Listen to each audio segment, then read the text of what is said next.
Hello student, आपका हमारे YouTube channel पर स्वागत है। दोस्तों, आज हम एनसीईआरटी वर्ल्ड ज्योग्राफी के नए चैप्टर के बारे में अध्ययन करेंगे और इस चैप्टर का नाम है मूल निवासियों का विस्थापन। चैप्टर का नाम क्या है? मूल निवासियों का विस्थापन। चलिए हम बात करते हैं इस चैप्टर की शुरुआत में क्या है। देखिए, औपनिवेशिक विस्तार के बारे में बात करते हैं। तो औपनिवेशिक विस्तार में 17वीं सदी के बाद स्पेन और पुर्तगाल के अमेरिकी साम्राज्य का विस्तार नहीं हुआ। यानी अमेरिका में ये अब स्पेन और पुर्तगाल जो है 17वीं शताब्दी में ज़्यादा विस्तार नहीं कर पाते हैं।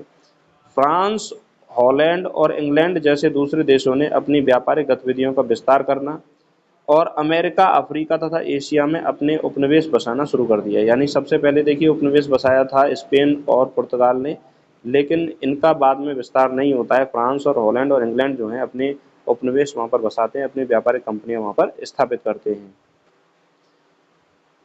सेटलर, आबादकार शब्द दक्षिण अफ्रीका में डच के लिए, आयरलैंड, न्यूजीलैंड और ऑस्ट्रेलिया में ब्रिटिश के लिए तथा अमेरिका में यूरोपीय लोगों के लिए प्रयोग होता था। ध्यान दीजिए, सेटलर जो आबादकार शब्द है दक्षिण अफ्रीका में डच के लिए और आयरलैंड, न्यूजीलैंड और ऑस्ट्रेलिया में ब्रिटिश अंग्रेजों के लिए और अमेरिका में यूरोपीय लोगों के लिए सेटलर शब्द का उपयोग होता था। नेटिव, नेटिव क्या है? देखिए, ऐसा व्यक्ति जो अपने मौजूदा निवास स्थान में ही पैदा हुआ था। 20वीं सदी के आरंभिक वर्षों तक यह पद यूरोपीय लोगों द्वारा अपने उपनिवेशों के बासिंदों के लिए प्रयोग होता था। तो नेटिव जो है वो ऐसा व्यक्ति जो अपने मौजूदा निवास स्थान में ही पैदा हुआ था। वैमपुम बेल्ट, वैमपुम बेल्ट क्या है? देखिए, रंगीन सीपियों को आपस में सिलकर बनाई जाने वाली बेल्ट है। इसे किसी समझौते के बाद स्थानीय कबीलों के बीच आदान प्रदान किया जाता है। 18वीं सदी में पश्चिमी यूरोप के लोग सभ्य मनुष्य की पहचान साक्षरता, संगठित धर्म, शहरीपन के आधार पर करते थे। भाषाएं, उत्तरी अमेरिका में अनेक भाषाएं बोली जाती थी परंतु वह लिखी नहीं जाती थी। उत्तरी अमेरिका में भाषाएं तो बहुत सारी बोली जाती थी लेकिन उन भाषाओं को लिखा नहीं जाता था। गोल्ड रश और उद्योगों की वृद्धि। देखिए, 1840 में कैलिफोर्निया में सोने के चिन्ह मिले। गोल्ड रश का प्रारंभ, रेलवे लाइनों का निर्माण, औद्योगिक नगरों का विकास, कारखानों की संख्या में वृद्धि हुई। एबोरिनीज क्या है? देखो, एबोरिनीज ऑस्ट्रेलिया महाद्वीप के शुरुआती मनुष्य या आदि मानव को एबोरिनीज कहा जाता था। तो मोस्ट इंपॉर्टेंट है, परीक्षा की दृष्टि से आप इसे याद रखें। एबोरिनीज क्या है? ऑस्ट्रेलिया महाद्वीप के शुरुआती मनुष्य या आदि मानव को एबोरिनीज कहा जाता था। आरंभ में ऑस्ट्रेलियाई मूल निवासियों के साथ दोस्ताना व्यवहार, परंतु हवाई में कैप्टन कुक की हत्या के बाद ब्रिटिशों का रवैया पूरी तरह से बदल गया और इस घटना का इस्तेमाल औपनिवेशिक ताकतों द्वारा अपने हिंसक और अत्याचारपूर्ण व्यवहार के औचित्य को साबित करने के लिए किया गया। 17वीं शताब्दी के उपरांत में अमेरिका में स्पेनी और पुर्तगाली साम्राज्य का विस्तार ठहर गया। इस दौरान फ्रांस, हॉलैंड और इंग्लैंड जैसे अन्य राष्ट्रों ने अपनी व्यापारिक गतिविधियां क्या कर दी थी? तेज कर दी थी, क्योंकि इन देशों में आपस में व्यापार के लिए खींचातानी शुरू हो जाती है। इस दौरान व्यापारिक कंपनियों ने दक्षिण एशिया में स्वयं को राजनीतिक सत्ता का स्वरूप प्रदान किया। उन्होंने स्थानीय शासकों को हराया और अपने प्रभाव का विस्तार किया, लेकिन उनके द्वारा पुरानी सुविकसित प्रशासकीय व्यवस्था को जारी रखा गया। दक्षिण अफ्रीका को छोड़कर शेष अफ्रीका में यूरोपीय व्यापारी समुद्र तटों पर ही व्यापार करते थे। 19वीं सदी के अंतिम दौर में उन्होंने भीतरी इलाकों में प्रवेश करने का साहस किया। इसके अतिरिक्त यूरोपीय राष्ट्रों के मध्य अफ्रीका का उपनिवेश के रूप में बंटवारे का समझौता भी हुआ। तो देखिए, दक्षिण अफ्रीका को छोड़कर जो शेष अफ्रीका है उसमें यूरोपीय व्यापार पहले तो समुद्र तटों पर व्यापार करते थे, लेकिन 19वीं सदी के अंत में भीतरी इलाकों में उन्होंने व्यापार करना शुरू किया और मध्य अफ्रीका को उपनिवेशों में बांटने का एक समझौता भी किया। उत्तर अमेरिका के बाद उत्तरी अमेरिका के सबसे प्रथम बासिंदे 30,000 वर्ष पहले बेरिंग स्ट्रेट के आर पार विस्तृत भूमि सेतु के रास्ते एशिया आए थे।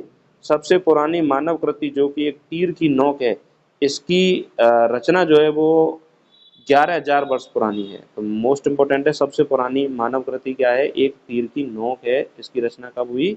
11,000 वर्ष पुरानी इसकी रचना है। आगे हम बात करें, उत्तरी अमेरिका के मूल बासिंदे नदी घाटी के साथ साथ बने गांवों के समूह में रहते थे। वे मछली व मांस खाते थे, सब्जियां और मकई उगाते थे। तो कहाँ रहते थे वो? गांव के समूह में रहते थे, मछली और मांस खाते थे और सब्जियां और मकई उगाते थे। उन मूल निवासियों ने साम्राज्य का विकास नहीं किया। औपचारिक संबंध, दोस्तियां कायम करना उपहारों का आदान प्रदान करना उनकी जो परंपरा थी उसकी मुख्य विशेषता थी। तो देखिए उत्तरी अमेरिका के जो लोग थे वह एक दूसरे के बीच उपहारों का क्या करते थे, आदान प्रदान करते थे। 17वीं शताब्दी में यूरोपीय व्यापारी लोग यहाँ मछली, रोएदार खाल के व्यापार के लिए आए थे।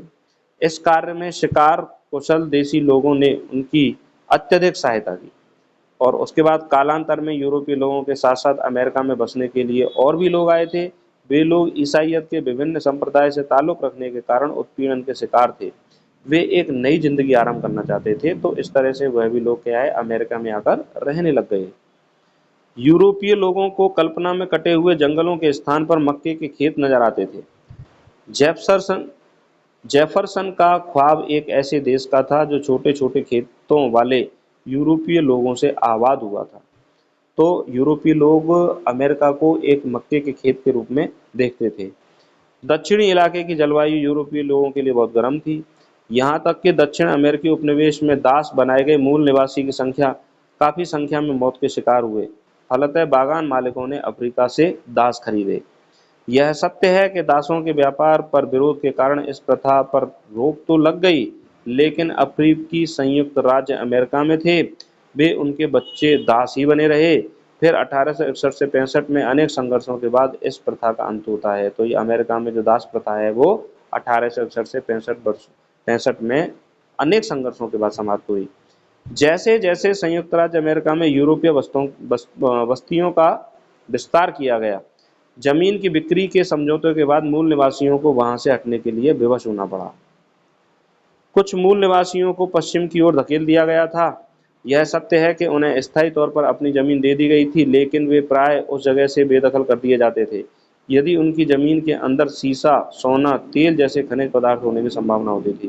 तो यानी उन्होंने यूरोप वासियों ने अमेरिका को इस तरह से अपना उपनिवेश बनाया कि यदि वहां पर उनकी जमीन पर सीसा, तेल, सोना जैसी चीजों की संभावना होती थी तो वह गांव को भी वहां से क्या करते थे, बेदखल कर देते थे। वस्तुतः मूल निवासी छोटे इलाकों में कर दिए गए, जिन्हें रिजर्वेशन कहा जाता था, आरक्षण कहा जाता था। यानी वहाँ के जो मूल निवासी थे वो छोटे इलाकों में रहने लगे, जिन्हें आरक्षण नाम दिया गया। ये प्राय ऐसी जमीन थी जिसके साथ उनका पहले से कोई संबंध नहीं था। उत्तरी अमेरिका में औद्योगिक विकास के कई कारण थे। उदाहरण के लिए रेलवे के साथ समाज बनाने के लिए, ताकि दूर दराज के क्षेत्रों में तीर्थ परिवहन की व्यवस्था से जोड़ा जा सके। 1892 में संयुक्त राज्य अमेरिका का महाद्वीपीय विस्तार पूरा हो चुका था। यहाँ तक कि प्रशांत महासागर, अटलांटिक महासागर के बीच का क्षेत्र कई राज्यों में विभाजित किया जा चुका था। निसंदेह अब कोई फ्रंटियर नहीं रहा था। 1770 के दशक में आबादकारों द्वारा लोकतांत्रिक भावनाओं को बुलंद किया गया।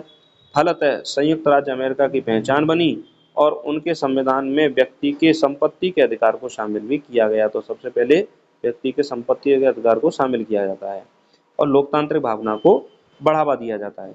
1934 का इंडियन रीऑर्गेनाइजेशन एक्ट संयुक्त राज्य अमेरिका में युगांतरकारी कानून था। इसके द्वारा रिजर्वेशंस में जमीन खरीदने, ऋण लेने का अधिकार मूल निवासियों के लिए स्वीकृत किया गया।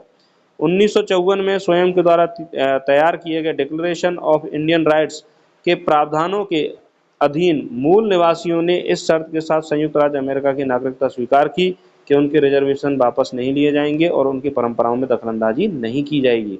तो वहाँ के जो अमेरिका के जो मूल निवासी थे उन्होंने वहाँ की नागरिकता को क्या कर लिया, स्वीकार कर लिया। ऑस्ट्रेलिया में भी मानव निवास का इतिहास खास है। लगभग 40,000 वर्ष पहले आदि मानव, जिन्हें एबोरिनीज कहा जाता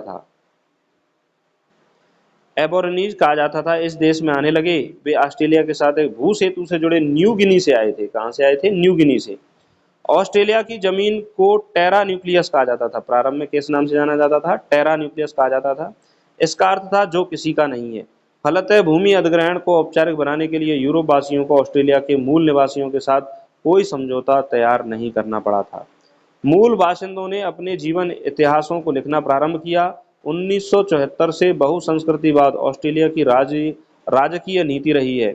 इसके अंतर्गत मूल निवासियों की संस्कृतियों, यूरोप एवं एशिया की विभिन्न संस्कृतियों के समान आदर दिया गया है। 1968 में एक मानव शास्त्री WEH के व्याख्यान द ग्रेट ऑस्ट्रेलियन साइलेंस, महान ऑस्ट्रेलियाई चुप्पी के बाद यहाँ बदलाव की लहर आई। तो ऑस्ट्रेलिया में बदलाव की लहर कब आती है? महान ऑस्ट्रेलियाई चुप्पी जो थी उन्होंने इस पर एक व्याख्यान दिया, तो उसके बाद वहाँ पर बदलाव देखने को मिलता है। ऑस्ट्रेलिया के मूल निवासियों की संस्कृतियों का अध्ययन करने के लिए विश्वविद्यालयों में अलग-अलग क्या खोले गए विभाग खोले गए, जो ऑस्ट्रेलिया के मूल निवासियों की संस्कृतियों का क्या करते हैं, अध्ययन करते हैं। तो इस तरह से दोस्तों हमने इस चैप्टर को रिवाइज किया, फास्टली हमने इस चैप्टर को रिवाइज किया है, और आशा करता हूँ कि ये चैप्टर आपको समझ में आया होगा।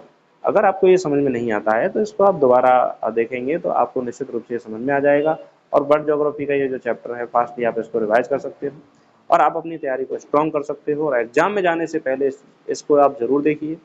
और वर्ल्ड ज्योग्राफी की जो अन्य क्लासेज हैं प्लेलिस्ट में जाकर आप उनको देख सकते हो। तो एनसीईआरटी वर्ल्ड ज्योग्राफी के नाम से एक प्लेलिस्ट है, उसमें आप प्लेलिस्ट में जाके देखेंगे तो वर्ल्ड ज्योग्राफी बहुत सारी क्लासेज हैं, लगभग पूरी पुस्तक सी आपको प्रस्तुत कर दी गई है, और निश्चित रूप से आपके आने वाली जो परीक्षा के प्रश्न हैं यहाँ से देखने को मिलेंगे। और इसी के साथ अपनी तैयारी को स्ट्रॉन्ग करिए। नमस्कार, धन्यवाद।